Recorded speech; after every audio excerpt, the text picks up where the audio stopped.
Welcome everybody. I hope you're doing well out there. Happy Friday. Hopefully the weather is as good where you are as it is in DC, although it's a little cold, but I'll take it. The sun is shining. We certainly appreciate everybody arriving here today. We're really excited about this very Georgetown and Washington centric story here today that obviously ties very deeply into New York as well, of course, with our Tishman friends. But to get us started, Sumit Nihalani, a 2006 alum of the business school, was very instrumental in helping us get organized with this. And I wanted to introduce him quickly from Vanbarton and allow him to do the general introductions. We don't spend a whole lot of time on intros because we want to get into the meat. But I figured I would go ahead and get it turned over to him. So Sumit, I will turn it over to you, please, sir. Thanks, Matt. Good morning, everyone. On behalf of the Georgetown Real Estate Alliance, I'd like to welcome everyone to what we hope will be the first of many Steer Center and McDonough Business School web series. Also, for those of you that are in New York City and Washington, D.C., I'd like to encourage you to participate in the Real Estate Alliance events such as this. And for those of you that aren't in these home bases, I encourage you to reach out to your fellow alumni and set up an event in your city. Either way, hopefully we'll be able to do some of these events in person. I'd also like to thank everyone that helped make this possible, including Dan Chappell, Aaron Bothern, and of course, Matt Cypher. So today we've got a great topic on the story of SPAC centered around the acquisition of Latch and includes the key parties involved from early stage investments to the SPAC acquisition.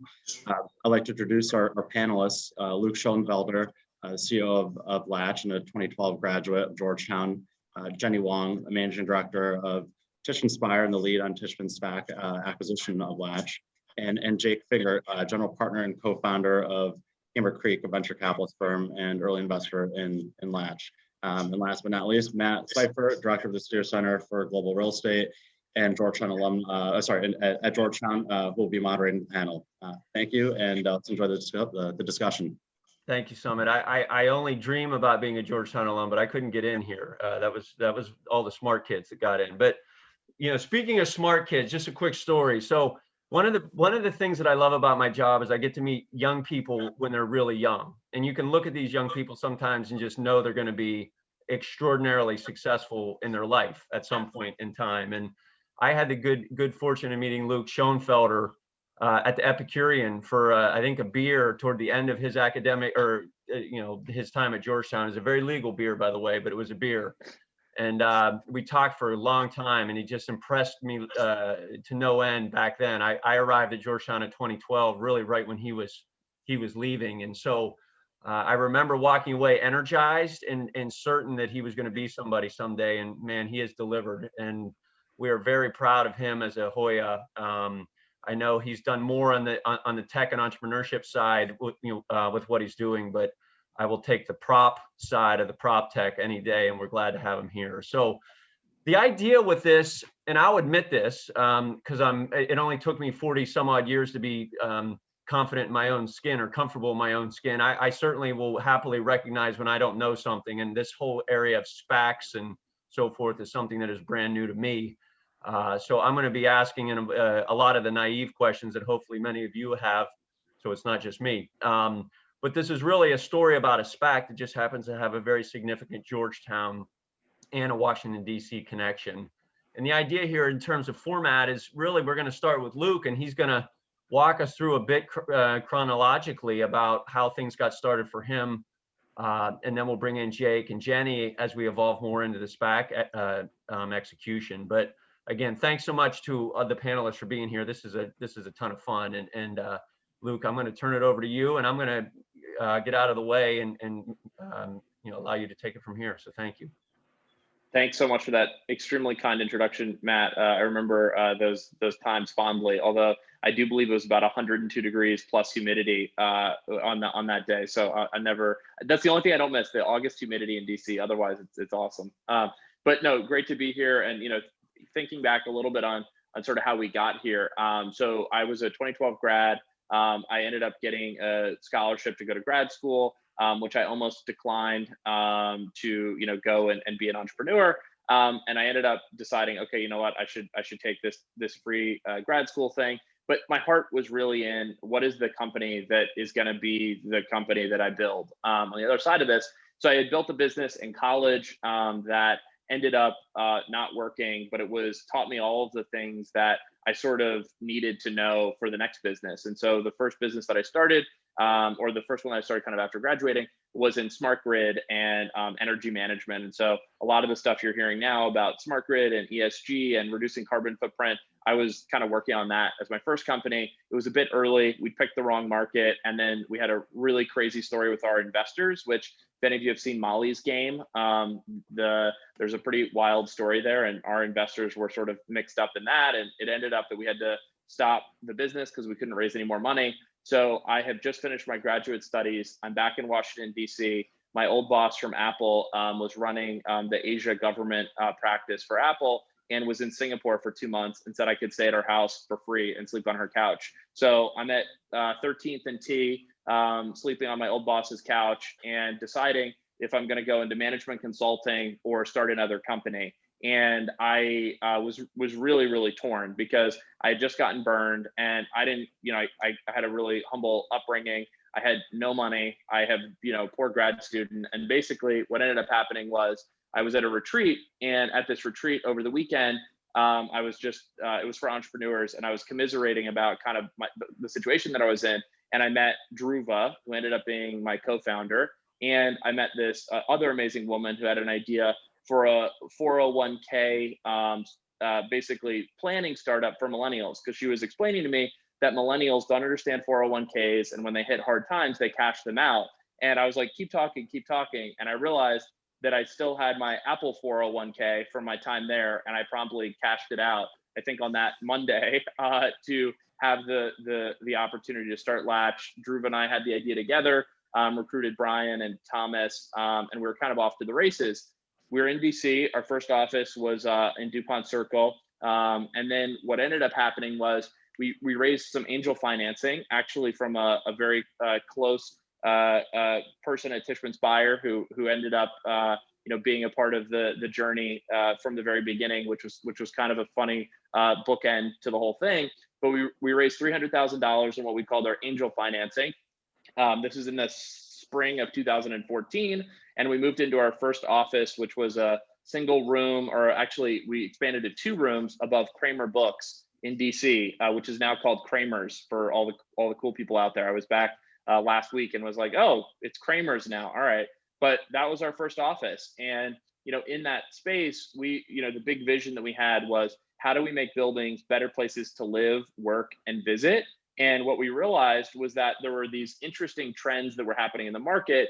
You had the IoT sort of boom, and that was fueled by smartphone adoption, making the components that were going into all of those smartphones, whether they be cellular radios, Bluetooth radios, cameras, other sensors, the costs were going dramatically down, which meant that you could start to build those sensors into other places. You then combine that with what was happening in the on-demand economy. So I know it seems crazy, but Airbnb was just this kind of like new company in 2013. Uber was kind of a new company. The idea that Amazon didn't sell groceries. They didn't sell any food products online. I mean, this was a very different world. And we sort of said, the internet is going to change how e-commerce sort of works. We're going to have this problem in cities where all of these services and all of these things that need to get into a building are going to be stopped at the front door. And that's to say nothing of all of the annoying parts about living in a building, getting locked out, not being able to pay your rent easily, and having all these sort of manual systems. And so we realized that we had to start somewhere. And for us, access became the thing that we were focused on. And so at that point in time, I reached out to, I don't know if Matt, was it you or was it Jeff Reed, who I reached out to, who connected me to Camber Creek to begin with? Was it you? It was not me. It would have been Jeff. All right. It may have been Jeff. So, I kind of explained what I was doing and what Dhruva and I and the team were working on. And Jeff connected us to Camber Creek. And from there, we built this really interesting relationship. And Jake, I'd love for you to kind of hand it over to you all to sort of talk a little bit about, your philosophy and how we got to work together. Yeah, that's great. Thanks, Luke. And just as a little bit of background on Camber Creek, for those who don't know us, we're a venture capital firm focused on real estate technology or proptech, as they like to call it now. And we've been investing in the space for about a decade. All of our partners have real estate experience, so we've all been in the real estate industry. And a lot of our investors are some of the largest real estate groups from around the world. And we like to think that that experience set and that network help to give us, a real understanding of what types of products and services will actually work in the industry. What do people actually want? What do they need? What problems are there to be solved? And how can, a lot of the new companies in the space solve those problems? And I should say, we're based in DC. That's where our headquarters are. We also have a headquarters now in New York as well, and an office in San Francisco. Over the years, we have greatly appreciated the relationship with Georgetown, Matt. So thank you and the team for all that you do, particularly in the DC ecosystem. I know we've been involved with panels like this, and I've spoken at the school before, and you all have hosted great events, and I think do a lot to help elevate the conversation around real estate across the country. So thank you for that. And then specifically to Luke's question about Latch and the Latch story. As I mentioned, one of the things that we are very focused on at Camber Creek is product.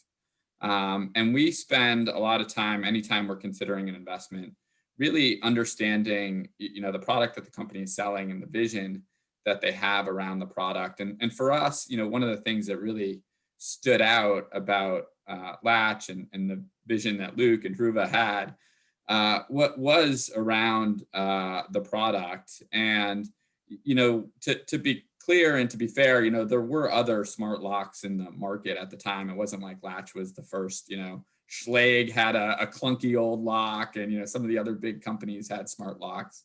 What we saw in Latch was really the first company that was taking an owner's mentality and understanding, what is it that owners and operators of real estate care about, and how do we build a product and have a product vision that can address that in a unique and compelling way. So for example, to be specific, Latch at the time had a more flexible lock than anyone else in the market. And what I mean by that is, it was Bluetooth, NFC, touchpad, traditional key, right? And having that flexibility was something that we knew from our experience in the real estate industry that people really cared about, right? There was some smart locks that were coming on the market that didn't have a traditional key option, and people would freak out and say, what happens if the internet stops working and I can't get into my unit? Do I have to break down the door to get in? And I think the Latch team did a great job of understanding,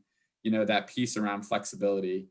Second was around the integrations with a lot of the back-end systems. So understanding that, the lock is more than just a lock. It's about access control. And access control is a key part of the broader ecosystem for real estate owners. And understanding, having a vision around how that component, fits into the broader kind of management of the building was really unique and compelling. I think a lot of other companies in the market were viewing the lock as a point solution. And, I think, Luke, to your credit and to your team's credit, you did have this broader vision, which really resonated with us. I'll maybe just hit on two more pieces. I can talk all day about how great Latch is and how much we love it. But third, was really, I think, a strong focus on security, IT security. And that, was something that I think a lot of other startups that we spoke with just missed. They were focused on creating a lock that worked, but didn't have the same, level of, importance focused on, that back-end security and making sure that, these locks can't get broken into. I mean, that is the ultimate fear of a lot of building owners, when they think about moving to a smart lock, is like, am I going to install this thing in my building and then someone's going to hack into it? Yeah. And you know what, like if someone hacks into it, they're not going to blame Latch. They're going to blame me. They're going to blame me for picking Latch. And maybe, Luke, it was some of the, Apple roots that you all had, but, you all, I think, did a phenomenal job of really prioritizing security in the product roadmap and making sure that that was front and center in a lot of the conversations. And then last, certainly not least, and I recognize that I am biased in this comment, but in my opinion, in our collective opinion, Latch is just a gorgeous product, really beautiful product. If any of you have not seen a Latch lock before, go to the website, check it out.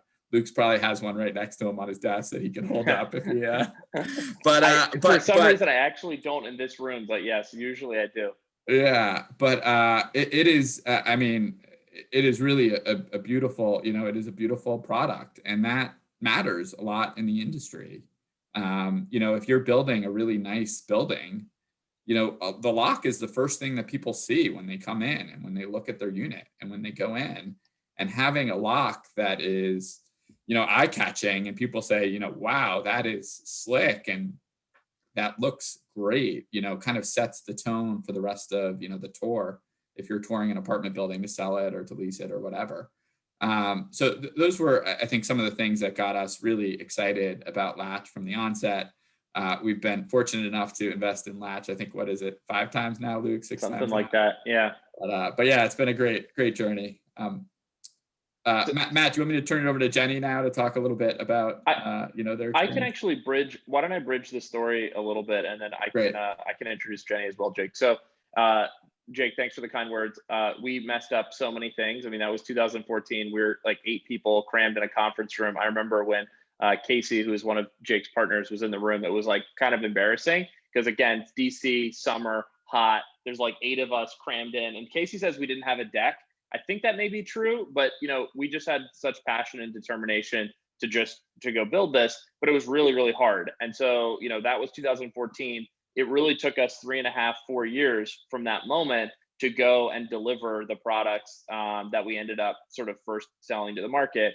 And that took 2 things. One, a deep partnership and customer understanding with the real estate industry, which I'll talk about how we started to work with Jenny and Tishman Speyer. But it also took an incredible amount of faith from the real estate industry to really back this product from the beginning. And so each one of our sort of financings had a mix of, real estate investors and then also preeminent sort of venture capitalists. And that mix was really important for us because we were really closely connected to the customer problems. And so, Jenny sort of comes into the scene because Tishman Speyer was a customer that we were really excited about, and we really wanted to, get to work in their projects. And so we started working with the team and building a relationship. And look, it wasn't day one, we're going to do everything. It was a relationship of learning where our limitations were on the Latch side and making sure that we could provide the products that would meet the needs of Tishman Speyer. And, when Jenny, joined the team, and she can give a little bit more about sort of her background and experience set, but when she joined the team, it then said, well, what's the next strategic level that we can get involved with Latch on beyond just being a customer? And, when I was weighing those management consulting versus entrepreneurial decisions, and now looking back, I probably would have ended up working for Jenny based on the offices I was looking at. So it's funny. It took us a little bit longer to meet. But Jenny, do you want to talk a little bit about Tishman Speyer and how you've approached, being a customer and then an investor, and then we can go back to the sort of broader SPAC thing as well after that. Great. Well, hey everyone, and thanks to Luke and for the Georgetown team to bring me into this. So let me give a little bit of a background on Tishman Speyer. We're a global real estate company. We're vertically integrated. We do commercial, office, residential, life science, mixed use retail, and we've got 1,200 people on the ground around the world. And so we're in addition to the real estate business, about 4 or 5 years ago, we also started investing in early stage technology companies that would scale through real estate. And so we got to know Luke and the Latch team as being a customer first and foremost, which I'd love to talk about. And then we decided to sort of further that relationship by becoming a strategic investor as well. One of the things that I think is really interesting about the Latch story is it's extremely hard to sell into a real estate company. Like, we're a global company, we're vertically integrated, right? We do so many things. So what is the point of sale? And there are so many potential points of sale. It could be at the asset level, it could be at the region level, it could be at the enterprise level, and every real estate company is different. So and I've been impressed by a lot of what Luke and his team have built. One of the most impressive things that I think they've done is they really know how to sell into real estate customers, and they really know how to adapt their approach depending on the different customers. So I'll give you an example. Within our organization, what's been notable is, there's so many different stakeholders for any given project. You've got the project leader, who's the developer, or the design and construction lead. You might have the engineer, who's the sort of subject matter expert, and all the way sort of up and down the chain, whether it's at the CEO level or whether it's at the building engineer level. Luke's built an amazing team such that all of these different stakeholders have an amazing Latch counterpart to, if they have questions, if they really want to know the product better. And that, I think, has enabled them to pretty early on sell into some of our very large projects. So we've been impressed by the incredible customer service pretty early on of being able to, and the vision of where Luke has been wanting to go, and where he's been building the company toward. And Jenny, can I say one yeah. thing on that too? Yeah. I think one of the things that a lot of people don't realize is that the most important thing is, as a company, is knowing when you can't do something and being honest about that. And so Jenny and Jake, you hear companies all the time who say, we can do X, Y, Z. And I think the moment where I feel like the Tishman Speyer relationship was kind of went into another level is when Eric was considering us for a flagship project in New York City. It would have been our largest sale to date, over $1 million at that point in 2017. And he basically just asked, are you going to be able to do these 2 or 3 features on this date? And can you give me 100% certainty? And I said, no, I can't. And I think you should go with somebody else, and you should look at us for the next project, because I'm not going to, lie to you. I want your business for the long term, not for one project. And I think that is the thing that anybody who's building technology has a responsibility to be straightforward and honest, particularly in this industry where the relationships are for a decade-long contract, a decade-long asset. And if you take the path of least resistance, which is like, yeah, whatever you want, we'll deal with it later, that's where you end up running into a lot of challenges. And I think, Jenny, that was one of the things that impressed me about your team, is how thorough they were and knowing to put that question to me, and then respecting the fact that I said no and still coming back. Absolutely. And I think, one of the things that I think Latch does is, you guys think about the customer at, there's the project, but you think about the customer as the whole company. And so the way that you guys approach someone like a Tishman Speyer is, let me talk about the project in Boston. Let me talk about the project in San Francisco. Let me talk about the project in DC. And they're all really integrated conversations, and then they're all very additive, and they build upon each other, because it's almost like, obviously what we're doing internally as a company is saying, well, what was the experience like in Boston before we sort of really engage further on San Francisco? So in any case, what was great? What did our project teams find really interesting about Latch as a product? When we're building our large multifamily projects or condo projects in our cities, what's really important is the market positioning, and positioning ourselves as a leading residential product in the city that we're building in. And so being able to offer Latch as a point of entry solution into the apartments is really important, because it really matches the positioning of the product and allows us to say, this is a really forward-oriented, innovative, forward-thinking, tech-oriented product for what we're trying to accomplish on the real estate side. And so the positioning of the product really aligned well to how we've been positioning our real estate across all of our different markets. And so, Jenny, then, if you think about your early stage investment practice, talk to us about SPACs. We said it. It's the first time we said it. It's the title of this thing. Talk to us about why, Jenny, you all decided to start your own SPAC, and then I can sort of give the bird's eye view of kind of what our process was like on our side. Great. So as I mentioned earlier, we started to invest earlier stage about 4 or 5 years ago in real estate technology companies, and Jake knows this firsthand, but what we've seen over the last number of years is the industry has matured significantly, and companies that maybe Series A or Series B a number of years ago are ready to go into the public markets and have been ready. And so we last summer thought about, should we start a vehicle that would help us partner with companies that are later stage? And so we started a SPAC. What is a SPAC? A SPAC is a special purpose acquisition company. It's an acronym, and it's a vehicle that we IPO'd in the public markets, and it allows us to merge with a company and help that company become a public company. So, we launched our SPAC in November, SPAC 1, actually the Monday after the election, and we it's $300 million SPAC, and we were off to the races. Maybe Luke, I'll turn it back to you at this point because we're going chronologically. So that's right. That's right. So November of last year, I'll go back a little bit. So the SPAC sort of market in the United States has, the SPAC as a vehicle and as an acronym has existed for about 30 years. But what happened in 2019 was, for those of you who may on the call have heard of the SoftBank Vision Fund, they had been investing, very large, call it $300 million to $1 billion checks into growth stage businesses and keeping them private. Well, the Vision Fund stopped kind of making active investments in 2019, and there seemed to be this sort of global macro demand to acquire shares in large technology businesses that are at the growth stage, and SPAC sort of stepped in to fill that void. And so what's different about a SPAC is, rather than having a investment thesis across a wide variety of portfolio companies, generally a SPAC is raised with the purpose of making a concentrated investment in one company. And so if you have a practice like Tishman Speyer, they have lots of investments, they have assets all over the world, and this was one of the tools that they had to say, we're going to add this onto our platform.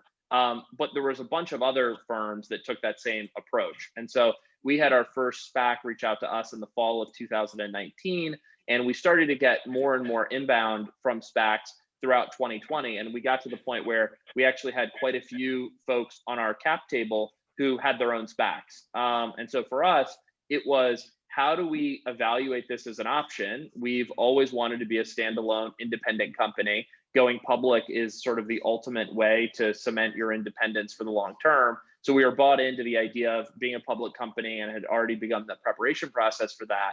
And so then it became a question of, well, what are we looking for? And what's going to be important for us to make this successful merger and entrance onto the public stage? And so we started to really prioritize folks that could add strategic value, folks where it was a true 1 + 1 = 3 situation.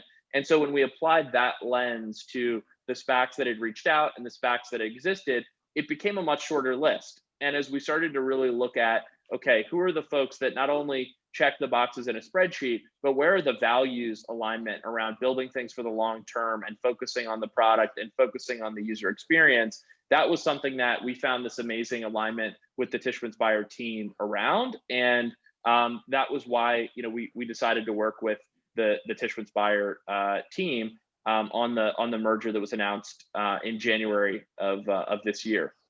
Jenny, I don't know. Do you want to add anything else? Yeah, I might just, so this is, so I'm seeing some of the questions pop up in the chat, so this might kind of get at some of those, but Luke provided his perspective of what they were looking for as far as their partner, and maybe I should share a little bit about what we were, what we were looking for and how we were thinking about that. So when we launched our SPAC, we really had the philosophy, there's a lot of capital out there. Companies can raise growth rounds, they could go traditional IPO, there are other SPACs out there, there's a lot of capital out there. And the differentiating feature for us has always been, including in our early stage investing, we bring our strategic synergies. We're not just capital, but we're a long-term partner. And one of the things that, I think had really, there's a lot of trust between the Latch team and the Tishman Speyer team from being, prior, us being prior customers of Latch and prior investors of Latch, but also as we thought about the synergies that we would bring, we really, started to map this out together as we went through the process, and we're like, gosh, there's an enormous amount that we could do together, whether it's entering new sectors like commercial office, whether it's entering new regions, and that just that level of synergy for us was what we were. I mean, we are very cognizant that there are other SPACs out there and other potential paths out there, but where we think we would differentiate and bring a tremendous amount of value is with all of our synergies as well. So I think that was a big part of the dialogue between the two companies and a big part of what made sense to us about the transaction. Yeah, Luke, Absolutely. I think it's go ahead, Jake. maybe also I was going to say maybe it's also worth talking about just for a second, because I know this panel is about SPACs. Some of the benefits of a SPAC broadly. I know you hit heavily on the strategic component.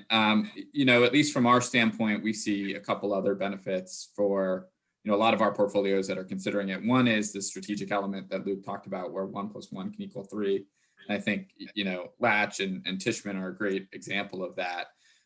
In addition to the strategic element, particularly for a lot of growth stage companies, you know, SPACs provide the opportunity to actually share forward-looking projections, which a typical IPO does not allow you to do. And for a company that is growing and has a really strong story and has a strong vision for the future and has executed well in the past, that can actually be really compelling, right? Because a lot of growth stage founders want to get value, not only for what they've created to date, but also for where they believe the company is going. And, you know, relative to a traditional IPO, a SPAC in a lot of ways allows you to do that more effectively. I also think, and Luke, maybe you can talk to this in a second as well, what your experience was specifically with the timeline, but, you know, SPACs can be a lot faster than a traditional IPO. And for a company that's growing fast and, you know, has a lot on their plate and has a big vision for the future, you know, that can actually be really compelling, right? If you think about a traditional IPO, where you're potentially locking up, you know, essentially the CEO and CFO and a lot of the management team for 1.5 years just to, you know, wholly focus on the roadshow. You know, having an expedited process can actually be really valuable, can create value for the company. And I think, you know, that's one other reason why, you know, a lot of companies today, beyond just, you know, Latch, are thinking about SPACs as a viable option.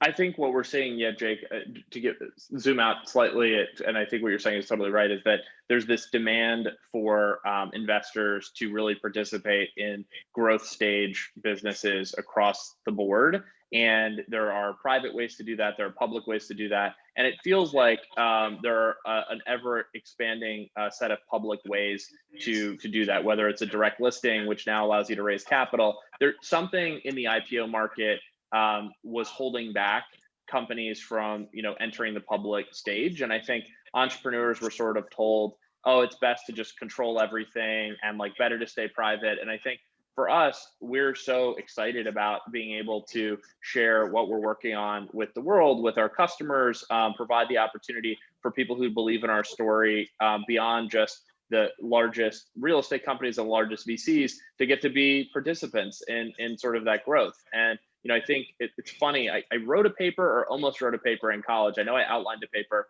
about growth stage technology businesses and the lack of sort of the mid-cap IPO market and the decline in the mid-cap IPO market. And I think that's been something I've always been passionate about, because we, you know, in addition to our products, we love to serve our customers, which now include our shareholders as well, across the economic spectrum. And so someone who owns $200 worth of Latch stock in the future and someone who owns $200 million worth of Latch stock, they're all stakeholders. And I think for us, giving people the opportunity to align with our vision and to believe in our vision is really exciting. And that was, to me, beyond the specifics of getting to work with Tishman Speyer and beyond the specifics of using a SPAC to do that, that was the thing that got me most excited about it.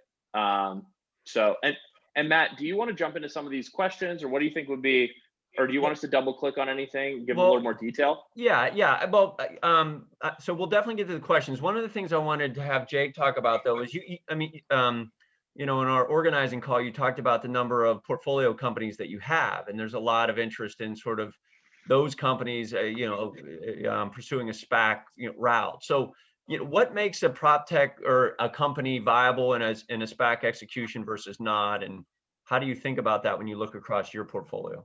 Yeah, great question, Matt. You know, it's kind of interesting, as Luke, you know, mentioned. You know, they started getting approached by SPAC sponsors. Luke, what was it, 2019? 2019. And the good old 2019. It feels like a lifetime ago. Yeah. Pre-pandemic. Yeah, and I remember, Luke, we had a conversation with your team about, is it a viable option? Should we really consider it? Yeah. And at the time we were like, wow, this SPAC thing is really heating up.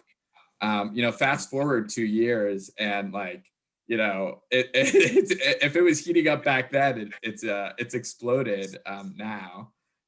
As of January of this year, we were tracking on our end 297 SPAC sponsors, all looking for companies, growth stage companies to invest in. So the capital is certainly there. The sponsors are certainly there. I think, a couple of years ago, it was a lot of our portfolio companies that were, $1 billion in enterprise value or greater that were getting approached by these SPAC sponsors looking to merge and go public. One of the trends we've seen is that number has decreased. So now, anytime one of our portfolio companies, it's probably around, 300 million in enterprise value, they're getting approached and they're getting called by sponsors who are interested in pursuing a potential SPAC. And, I think from our standpoint, one thing that we look for, and our companies look for when we think about, potentially, merging and going public via SPAC is really the maturity of the company. It does take a lot to be a publicly traded company. It takes, management expertise, it takes a strong board, it takes, stable revenues and stable customers. Latch clearly has all of those things, but there's a lot of companies that are doing great things and are growing quickly, but they're not yet at that level of maturity where, even if the enterprise value is there of the company, based on revenue and growth, et cetera, we still feel like, a couple more years of being private could actually help the company a lot to prepare for some of the things that you face as a public company that you don't face as a private company. Perfect. Well, let's certainly jump into some of the Q&A here. And I got questions submitted beforehand that I have in front of me. I've got some on the side here too. But Professor Jim Angel, who's been lighting me up on the Q&A here, let me address some of his questions here. So I'll ask this: is it too late to start a SPAC given recent SEC actions? Maybe that's Jenny. I don't know if you'd be best suited for that. I don't think it's too late to start a SPAC. Obviously, the SEC is aware that there's a big boom, and so some of the SEC actions have slowed down some of the new issuances, but I don't think it's too late to start a SPAC. I think the next question here is, what advice would you give to somebody who wants to start a SPAC? And I think for me, this comes back to the point of differentiation. And there are a number of SPAC sponsors, hundreds, who are looking for deals, as Jake pointed out. And so it's really how to differentiate with target companies and frankly, how to narrow the funnel for the SPAC of what you're looking for. And so for us, we're a real estate company. We've been investing in prop tech, real estate technology. So we've been very focused in our investing, but to stick to companies who we think that, have a real estate angle. But those would be the big focus areas that I would give in terms of advice for others who are looking to start SPACs. Well, Jenny, can I build on that really just super fast? I actually think I totally agree with everything Jenny said, and then I would add the additional nuance, which is that you, as a SPAC sponsor, the biggest problem you're going to have is what I'm calling the 17-year Hibiki problem. So if anybody drinks Japanese whiskey, no one cared about it 6 years ago at all. Wasn't a thing. You buy it anywhere, but all of a sudden 4 years ago, everybody was looking for it. And now you cannot buy any aged Japanese whiskey whatsoever because all the aged stuff has already been bought. So the same thing is sort of true in this market right now, which is you can have all the money in the world, but if there isn't a company to merge with because those companies are not mature enough, to Jake's point, they're not ready, you will be sitting on cash that you can't deploy because there will be a dearth of companies. And so if you're a SPAC sponsor now, it used to be, well, can I raise the money to do it? And now it's A, can I raise the money to do it? B, do I have the strategic value to provide to a company to convince them to do it? And then C, is there a company that exists? And that C part is becoming more and more acute as more SPAC vehicles enter the market. So I got a couple questions here that are all related to what we just talked about. Maybe I'll come back to Jenny, and this kind of builds off Professor Angel's question. But the question is, what sort of regulations do you see being implemented in the future with regard to requirements for taking a company public via a SPAC? What do you think could change in the future? Well, I could, I could see, and I'm being a little careful. I could see, given the SPAC mania and given that SPACs can share more forward-looking projections than a traditional IPO, I could see a world where more disclosure is required. Yep. I will leave it at that. Matt, I'll just add to that. I mean, I do think we always have to be careful, around any sort of speculation. But I think generally, Gary Gensler was just confirmed as the head of the SEC.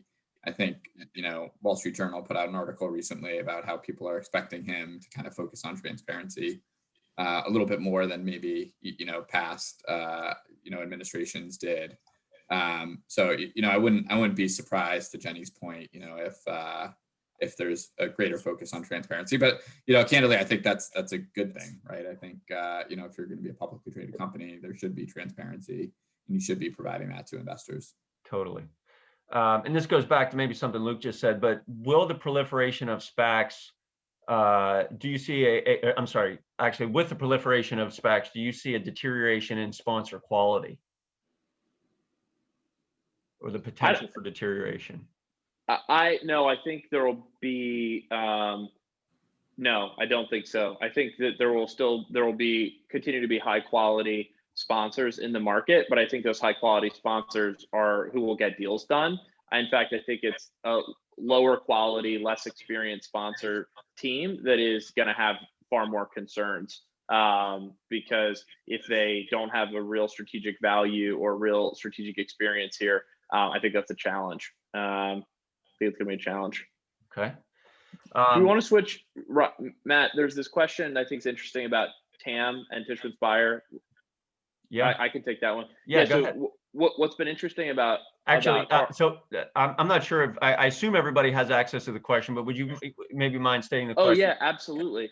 Does the partnership with Tishman Speyer limit Latch's TAM, or does that preclude Latch from working with Tishman's competitors? And by the way, what is TAM? Define that for us first. Total addressable market. So basically the question is, because we are partnering with Tishman Speyer, does that preclude us from partnering with others? And the resounding answer to that is no. In fact, many of our largest investors over time are direct competitors with each other. I mean, we have a huge number of those. And what we've kind of done is we're building products that help the entire industry move forward. And everybody has sort of recognized Latch's neutrality in that from very early on. I mean, you look at Brookfield Asset Management, who co-led our Series B. I mean, they're a direct competitor to Tishman Speyer, a friendly competitor, but a direct competitor for many of the same projects. And, we're very supportive of the transaction, excited about it, from the CEO level of the organizations down.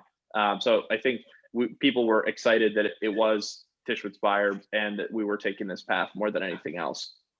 I would just add, from our experience, real estate, it's a competitive industry, but this, how technology rolls out in real estate has become an incredibly collaborative space. I mean, Jake, obviously you see this from the standpoint of your LPs, but there is an enormous amount of connectivity and collaboration among real estate companies of different sizes in terms of what technologies are other people rolling out, what's working. I mean, there's a lot of information sharing and lessons learned that folks are sharing. And so for us, I mean, one of the things that we really try to do in the industry is share our learnings with other people who, other large companies as well, and collaborate. And so for us, we've never had this when we invest in a company, it's like, it can't work with our competitors. Like, that's been something that we've wanted, that collaboration on the proptech side from even a very, very early stage investment onward, because it's better for our investment. And to that point, I don't believe I've ever had that question from a customer that I can recall. Certainly in this process, it just is, it's mostly from investors or from folks who intellectually it makes sense, they may perceive it as a conflict, but customers just really don't. Yeah, Luke, I was going to add, we've actually heard the opposite thing from our investor base. You know, real estate, Matt, as you know, a lot of people in the audience here know, and as Luke mentioned earlier, you know, is a very long-term business, right? People buy assets, in some cases, hold them for generations, right? And Luke talked about the long-term partnership mentality. And you know, one of the pieces of feedback that we got when Brookfield stepped in as a major investor was, you know, this is great, right? Because Brookfield is going to share that same long-term vision. They're going to be thinking about this in a long-term way. You know, they're not going to cut corners in the short term or put pressure on the company to cut corners in the short term and do things that might actually hurt Latch's customers in the long term. And you know, that feedback we got when, you know, that positive feedback we got when Brookfield invested was in a lot of ways mirrored when, you know, the news broke about Tishman investing. People said, oh, this is great. You know, Tishman's going to have that owner's mentality, which I talked about earlier. And, you know, that shared vision and that shared approach is something that I think a lot of Latch's customers really value when they think about, you know, the relationship. And so I think, you know, overall, it is certainly a net positive. And, you know, as investors in the company, we were really excited, Jenny, when you all stepped in as the sponsor. Well, good. Well, you know, I want to be cognizant of time, and we start getting long in the tooth here. So yeah, let's go around the horn. I'll start with Jake. We'll go to Jenny, and then and then Luke. We've got a lot of students on the line here, thankfully, and of course, Georgetown is the only place you should pursue an undergraduate or a graduate degree, but that's beside the point. But maybe any advice for our students from your perspectives individually, and then Luke as the tech guy, we you know, love that same question to you, of course, but you I think people have you know, you're a visible guy around campus, so there's more familiarity there, so we can maybe end with that. But let's go ahead with you, Jake, and then Jenny. Yeah, sure. I mean, I would say, you know, real estate today relative to where it was, you know, 10 years ago is a much broader industry, and technology is increasingly playing a bigger role. And I would say, you know, no matter where people go in the industry, whether it's to a proptech startup or, you know, a large real estate company or, you know, a small real estate company, or you start your own thing, you know, I think understanding the technology trends is only going to be more and more important. And people in the industry that really understand the technology and understand, you know, best practices are going to continue to have an edge in the market. You know, one of the things that we've seen over the last few years in particular, you know, and as Jenny mentioned, you know, we partner with a lot of the biggest real estate groups around the country. It's the groups that are forward leaning on technology, that are adopting technology, that are outperforming, that are doing better, right? They're have nicer product in the market. They run their businesses more efficiently. They're leveraging technology to help make better decisions. So I would say, you know, no matter where you think about landing, whether, you know, again, it's at a startup, a mature company, a big real estate firm, you know, I think it's great to be doing things like this, to be joining these types of panels, to be reading, you know, to be tracking companies in the space and to have that understanding. I think that's going to, you know, give you all an edge in your careers if you are on top of it. Love it. Love it. Jenny? I would say, you know, the real estate industry has so many different roles that you might take on, right? Like I've seen, like in my own career, I started as a consultant. I was a management consultant for a number of years. And then I joined Tishman Speyer. I became a developer. I became an asset manager.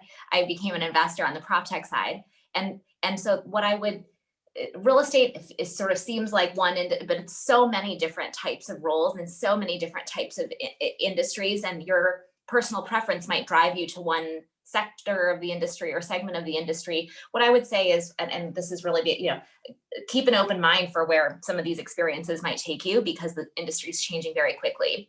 And then two, insofar as you're in a role that, you know, like I would seek out not just a certain type of experience, but high velocity of experiences. And if you're, you know, a developer for a 3-year project, it might seem like, okay, well, that's one experience. But within that, there are so many micro experiences that will position you for wherever you want to go after that. Well said. Well said. I love the volume thing. We use the example of if you want to become a barber, you want to go someplace where you're going to cut a ton of hair, right? So that fits very well. Luke, go ahead. Yeah, I'm going to give a slightly different answer, which is that I think the number one thing in a sort of an undergraduate or even a graduate education is to learn stuff that you're not going to have an opportunity to learn in any other time in your life.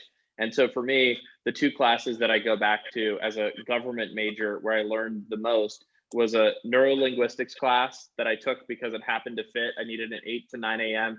cross-listed English credit. And I think about that class at least once a month still. The other one that I took was the physics of sound and music. And I showed up and it was the entire Georgetown basketball team, or not the entire one, but it was a lot. And I was like, oh, what type of class is this going to be? And I didn't realize, but it was incredible. We had this amazing professor, and it was just all about how waves and energy work. And if I had to think about one class that has been more valuable to me in building products and in building technology than that one, I just can't think of one. And I think for me, those were two totally random things that I took as an undergrad that have had this huge impact on me going forward. And so I would say, don't just take the cookie cutter stuff, work in time for weird things. Like it was so difficult, but I was able to take two classes in the business school, entrepreneurial finance, probably pretty helpful. And then business government relations.